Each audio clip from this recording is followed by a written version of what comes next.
अपने शंकर के घर में शिवलिंग पर भी जल नहीं चढ़ा पा रहे हो तो किसी बेलपत्री का वृक्ष हो, उस वृक्ष के नीचे भी जल चढ़ाओ। और कभी मौका मिल जाए, कभी भगवान शंकर की बड़ी करुणा हो जाए, भगवान शंकर की बड़ी उदारता हो जाए, भगवान शंकर की बड़ी कृपा हो जाए, बड़ी कृपा हो जाए,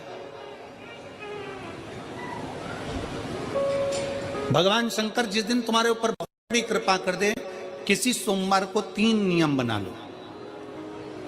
जिस दिन मेरा भोले बाबा तुम पर कृपा कर दे, उस दिन सोमवार का एक नियम बना कि महीने का एक सोमवार मुझे ऐसा करना है, 3 नियम धारण करना है महीने के सोमवार को।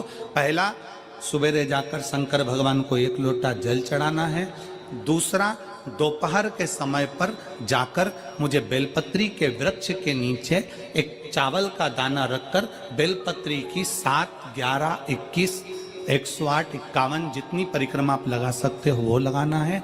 और तीसरा, बेलपत्री के वृक्ष के नीचे और शंकर के मंदिर के दरवाजे पर मुझे एक घी का दीपक लगाना है। बस ये 3 नियम जिसने महीने में एक बार ले लिया, समझ लो उसको पीछे हटने की जरूरत ही नहीं, वो आगे ही बढ़े। महीने के किसी एक सोमवार का ऐसा नियम बना लो कि मुझे 3 नियम धारण करना है महीने के किसी भी एक सोमवार को। हम ये नहीं कहेंगे कि तुम सोमवार 5 पढ़ रहे हैं तो 5 को करो, 4 पढ़ रहे हैं तो 4 को करो, 3 पढ़ रहे हैं तो 3 को करो। तुम तो महीने का एक सोमवार का नियम बना। और मेरी जीजियों से, मेरी बेटियों से जो विदेश में रह रही हैं, जो कहीं बाहर रह रही हैं, कहीं बड़े शहर में रह रही हैं, जो रोज मंदिर नहीं जा सकते, हर किसी महीने के एक सोमवार को भी ये नियम निर्धारण थे, तो उनसे कहेंगे कि 3 महीने में एक सोमवार का नियम बना लो। 3 महीने में नहीं बना सकते तो 6 महीने में एक सोमवार का नियम बना लो। और 6 महीने में नहीं बना सकते तो 1 साल में एक सोमवार का ऐसा नियम बना लो कि मैं साल का एक सोमवार ऐसा रहूंगी कि सुबह सोमवार के दिन मंदिर में जाकर जल चढ़ाऊंगी, दोपहर में जाकर बाबा को एक अक्षत का दाना रखकर, अक्षत का मतलब है कि बाबा मेरी दिनों दिन उन्नति करना। बेलपत्री के वृक्ष के नीचे जो अक्षत रखा जाता है वो उन्नति के लिए रखा जाता है। शंकर के शिवलिंग पर जो अक्षत रखा जाता है वो रोग मुक्ति के लिए रखा जाता है। अशोक सुंदरी पर जो अक्षत रखा जाता है वो संतान प्राप्ति के लिए रखा जाता है। षडानंद कार्तिकेय की ओर जो अक्षत रखा जाता है वो हमारे बच्चों की सुख समृद्धि के लिए रखा जाता है। विनायक की ओर, गणेश जी की ओर जो अक्षत रखा जाता है वो हमारे घर में कोई मंगल कार्य आ जाए उसके लिए रखा जाता है। और जो पीठिका होती है जिसपे शिवलिंग रखा होता है, पार्वती जी का हस्तकमल, उस पर अक्षत रखा जाता है तो नारी के अखंड सौभाग्य के लिए रखा जाता है। अक्षत रखने का भी तरीका है। एक चावल का दाना कहाँ रखा जाता है, क्यों रखा जाता है, कैसे रखा। अब कई लोग कहते हैं गुरुजी ये शिव महापुराण में आप ये नियम बताते हो, तरीका बताते हो। हम तो उनसे कहेंगे डॉक्टर के पास जाओगे तो डॉक्टर भी गोली लिखकर ये नहीं कह देगा कि ये सारी गोली एक साथ खा जा। डॉक्टर भी कहेगा ये गोली सुबह खाना है, ये गोली शाम को खाना है, ये गोली दोपहर में खाना, ये गोली भूखे रहकर खाना। बोलो सही है कि गलत है? ये रात्रि को खाना खाने के बाद खा लेना, ये खाना खाने के पहले, ये नाश्ते के पहले। और सुनो, ये दवाई, ये वाली पीछे वाली जो दवाई लो ना, इसको दूध से लेना, ये वाली जो दवाई लो ना, इसको पानी से लेना। और सुनो, ये डब्बी है, इसको पानी में मिलाकर फिर पीना। दवाई लेने का भी तरीका है, उसी तरह शिव महापुराण में एक एक अक्षत का भी तरीका है और एक एक बेलपत्री का भी तरीका है। अब मान लो कई लोग कहते हैं गुरुजी आप ये तरीका बताते हो शिव पुराण के माध्यम से, कई लोगों के मन में संशय जागता है, तो अगर हम एक साथ चावल चढ़ा दे तो उसका क्या तरीका है? तो हमारा निवेदन है डॉक्टर जो दवाई ले एक ही बार में निपटा जाए, एक ही बार में खा ले।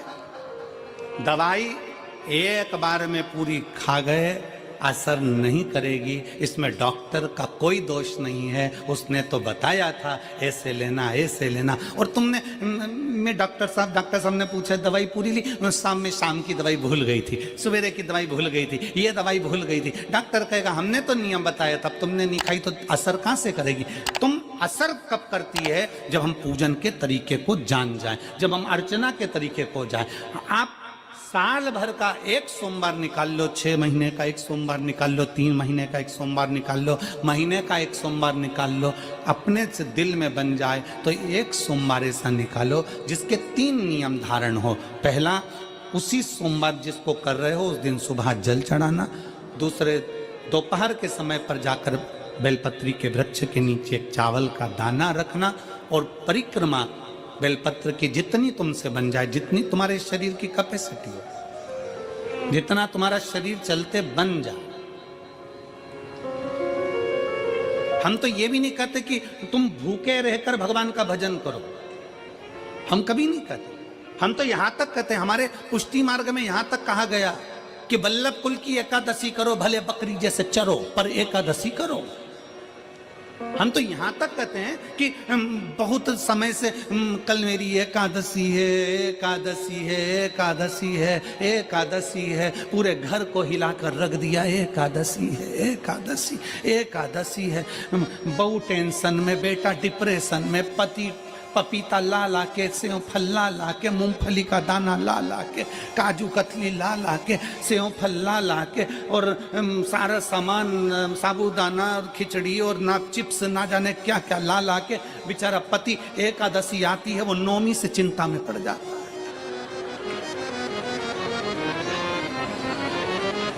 हम तो ये भी नहीं कहते कि तुम व्रत बहुत भारी करो, तुम व्रत उपास भी बहुत बहुत टेंशन वाला करो, ना ना ना।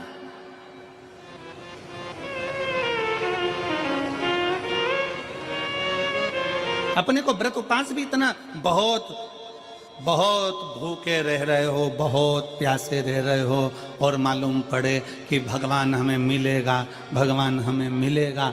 भगवान कहता है कि देख भाई, मैं भी भूखा नहीं रहता, तू भी भूखा मत रहे, मैं भी चकाचक रहता हूँ, तू भी चकाचक रहे, मैं भी अपने। और भगवान शंकर तो ये भी कहते हैं कि अपना परिवार भी मत छोड़ो। मेरे पास में पार्वती भी, एक ही देवता है जो विद फैमिली मंदिर में बैठता है।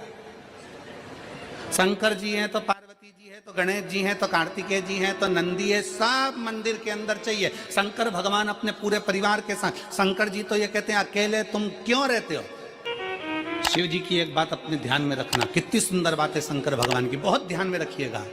आप जौहरी नहीं हो, हीरे को नहीं परख सकते। हम भी जौहरी नहीं है, हम हीरा को नहीं समझ सकते।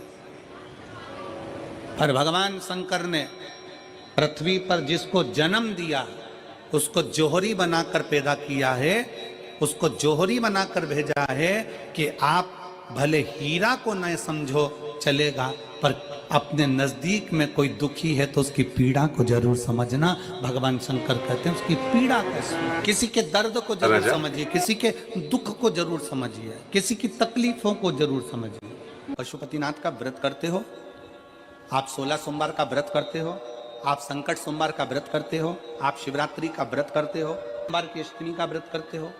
उन व्रतों में सारे व्रत करो, मना नहीं है, पर उस व्रत में अपना पूर्ण समर्पण परमात्मा के प्रति रखो।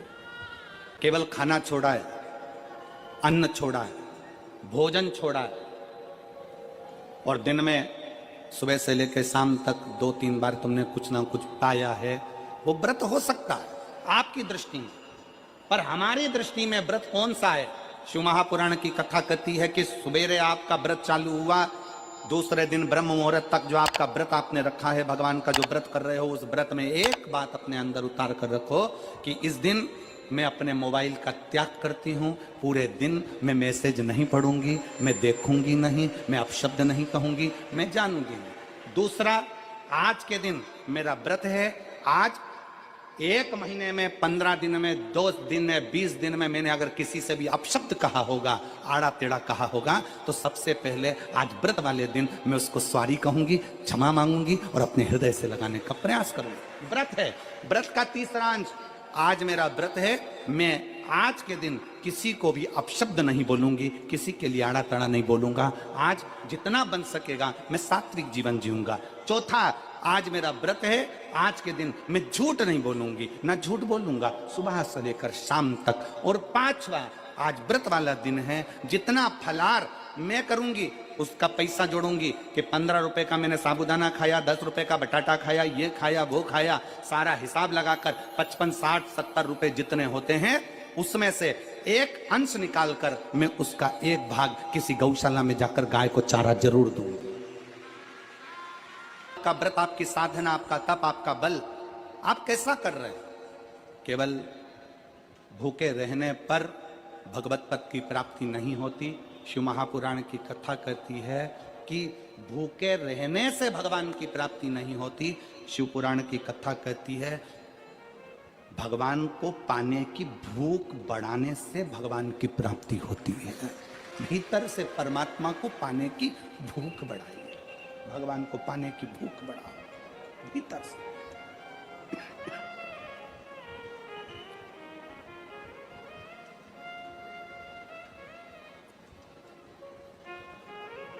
व्रत करो मना नहीं, तप करो मना नहीं, साधना करो मना नहीं, पर उस तप साधना में व्रत में परमात्मा को पाने की ललकता हो आपके भीतर, भगवान को पाने की ललकता हो आपके भीतर, भगवत पद को पाने की ललकता हो आपके भीतर, तो भगवान।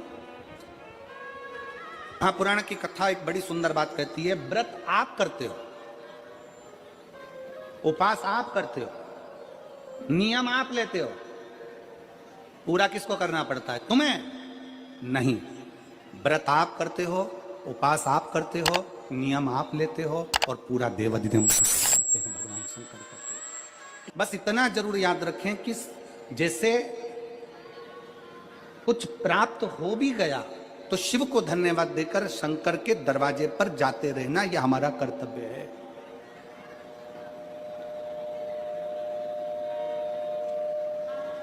एक बहन जी ने पत्र लिखा था कल, उस पत्र में बहन जी ने लिखा कि शिव महापुराण तप का मतलब क्या होता? चलिए, उपास का मतलब बताओ। खाना छोड़ देना व्रत नहीं है, दूसरे का धन छुड़ाकर खाना छोड़ देना व्रत है।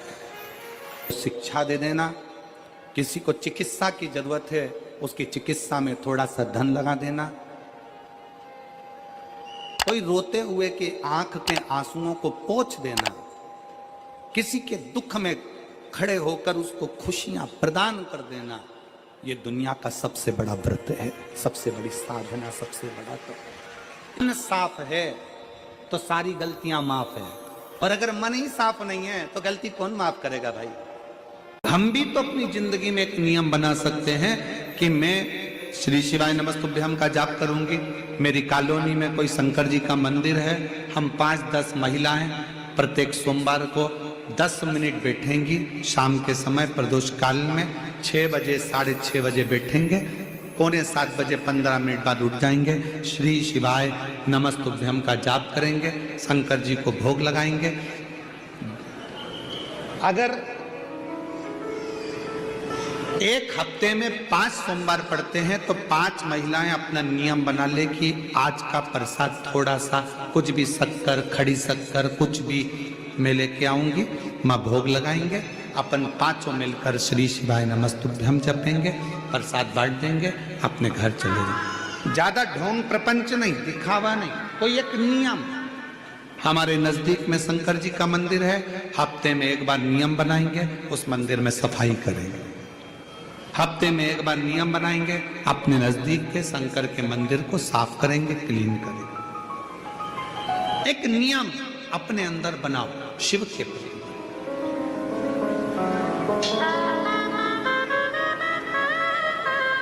अपने भीतर जब हम नियम बना लेते हैं कि श्री शिवाय नमस्तुभ्यम जपना है, शिव को एक लोटा जल चढ़ाना है, शंकर की आराधना करना है, तो शिव हमारे लिए भी कोई ना कोई नियम जरूर बनाते हैं और हमारा कल्याण जरूर करते हैं। एक नियम बना। इस कथा को सुना तुम्हारे पति